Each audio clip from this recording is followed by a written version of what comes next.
முகூர்த்தத்துக்கு தாடி எடுத்து ஆரம்பிக்கலாமோ? ஒரு 10 நிமிஷம் இருங்க சாமி, பொண்ணோட அப்பா வந்து. வாங்கண்ணே.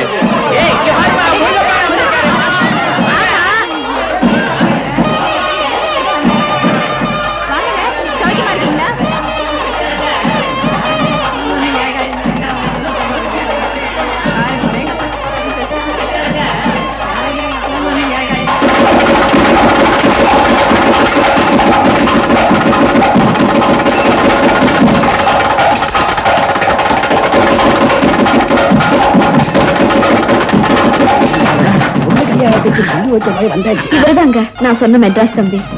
இத்தனை நாளா நம்ம குடும்பத்துக்கு தெய்வம் மாதிரி ஆதரவா இருந்தது இவர்தான். ஆமா முருகப்பா, அனாத மாதிரி வீதியில கிடந்த உங்க குடும்பம் இன்னைக்கு இந்த அளவுக்கு வசந்து இருக்குதுன்னா அதுக்கு இந்த தம்பி தான்ப்பா காரணம். இங்க இவன் யோகியதை என்னங்கிறது மட்டும்தான் உங்களுக்கு தெரியும். ஆனா இவன் பூர்வீகத்தை நான் சொல்றேன். காசுக்காக ஆசைப்பட்டு பொய் சாட்சி சொல்லி என்னை ஜெயிலுக்கு அனுப்பின அயோக்கியனே இவன்.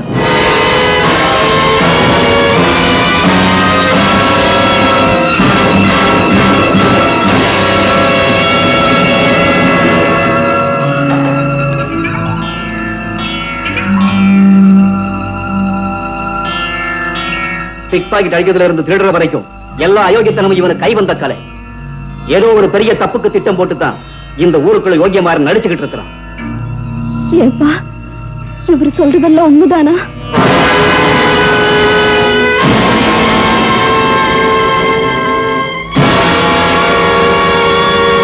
என் புருஷனையே ஜெயிலுக்கு அனுப்பின பாவினி, உன்னை போய் என் தம்பி மாதிரி நினைச்சேன் பாரு.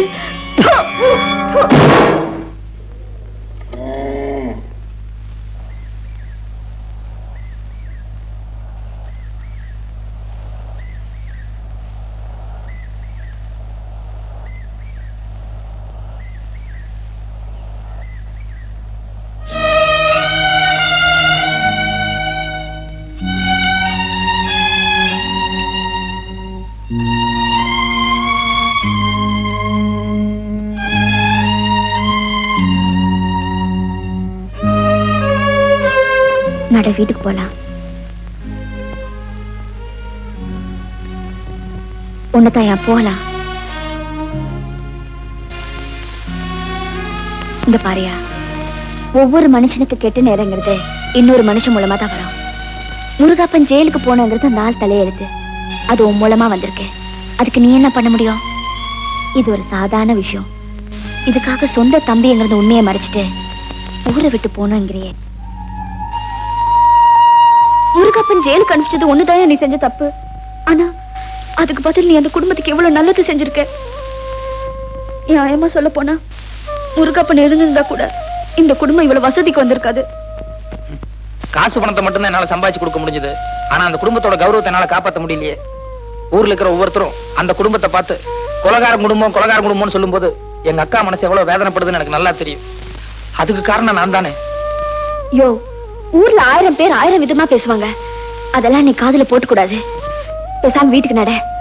சொர்ணா அக்கா கிட்ட நானே நடந்த உண்மையெல்லாம் சொல்றேன். நிச்சயமா அவங்க உன்னை மன்னிச்சு சந்தோஷமா ஏத்துப்பாங்க. இல்ல ருக்கு, அந்த குடும்பத்துல இருக்கிற ஒவ்வொருத்தரும் என் மேல எவ்வளவு உயர்வான அபிப்பிராயம் வச்சிருக்காங்கன்னு எனக்கு நல்லா தெரியும். நாளைக்கு முருகப்ப திரும்பி வந்து நான் யாரு என்னங்கிற உண்மை தெரிஞ்சதுன்னா நிச்சயமா அந்த குடும்பத்துல இருக்கிற ஒரு சின்ன குழந்தை கூட என் முகத்துல காரி தூப்போம். அப்படி ஒரு அவமானம் வர்றதை விட இப்ப இருக்கிற நல்ல பேரோடவே நான் பிரிஞ்சு போறதுதான் நல்லது. இந்த உண்மையை உங்ககிட்ட கூட சொல்லக்கூடாதுன்னு நான் நினைச்சேன். ஆனா உன்னை ஏமாத்திட்டு போக எனக்கு மனசு வரல. இனி நீ என் கூட வர்றதும் வராதும் உன்னோட விருப்பம். தயவு செஞ்சு அவசரப்பட்டு. இல்ல ருக்கு, நான் ஊரை விட்டு போறதா முடிவு பண்ணிட்டேன். நீ என் கூட வரையா இல்லையான்னு தான் நான் தெரிஞ்சுக்கணும். நாம இப்பவே ஊரு விட்டு போனா மங்களத்தோட கல்யாணம் நிச்சயமா நின்னு போயிடும். கல்யாணத்துக்கு தான் முருகப்பன் வராரு. கல்யாணத்துக்கு முதல் நாள் ராத்திரியே நாம ஊரு விட்டு போயிடலாம்.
ருக்கு நில்லு.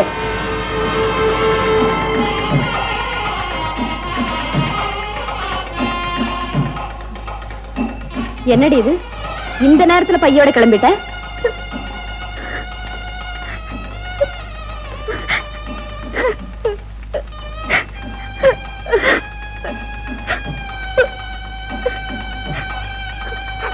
என்னடி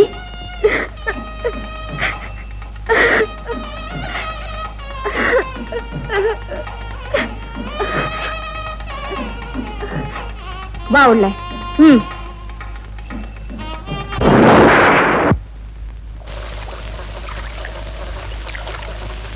ஏனுங்க முருக பண்ண கல்யாணத்துக்கு நாளைக்கு காலையில தான் வருவாங்கன்னு ஊருக்குள்ள பேசிக்கிறாங்க.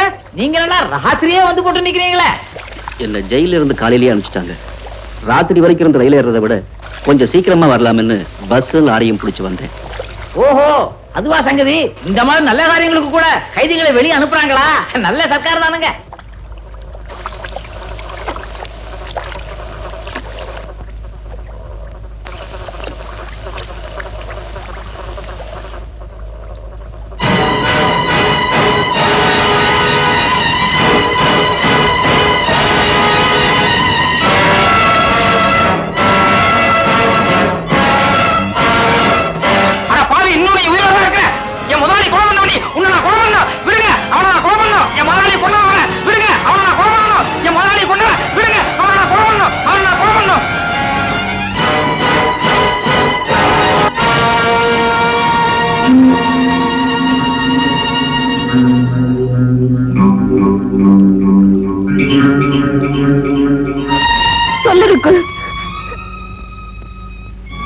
என் மேல சத்தியம், என் குழந்தைங்க மேல சத்தியம். நீ எங்க போறேங்கிற உண்மையை சொல்லு.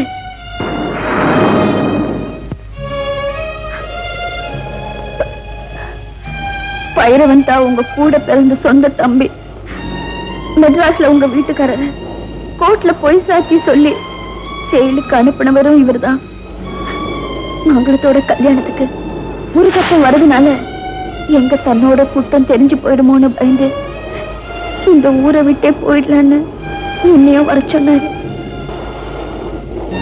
அடி பாவி, அவன் தான் என் சொந்த தம்பிங்கிற உண்மையை இத்தனை நாளா மறைச்சிட்டான்னா நீயாவது என்கிட்ட உண்மையை சொல்லி இருக்கலாமே.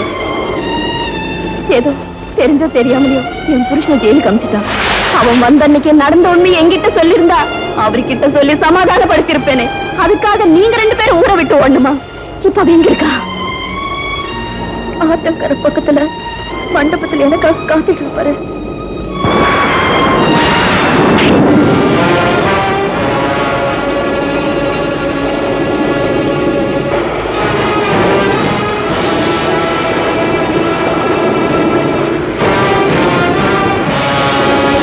நான் ஜெயில இருந்த ஒவ்வொரு நிமிஷமும் அனாதிகமாக தெரிவித்து வந்த குடும்பத்தை பத்தி கூட கவலைப்படல.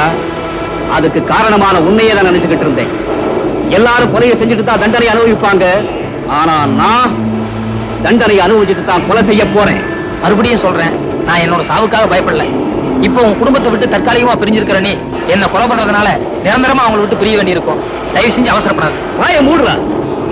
இந்த மாதிரி அயோக்கியனை படைச்ச அதே சாமிதான் என் குடும்பத்தை காப்பாற்றுவதற்காக ஒரு நல்லவனையும் படைச்சு அவங்களோட சேர்த்து வச்சிருக்கிறார். உன்னை கொலை செய்கிறதுனால எனக்கு தூக்கு தண்டனை கிடைச்சாலும் சந்தோஷம் தான்.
நடக்கக்கூடாதுன்னு நினைச்சேன், அது நடந்து போச்சு.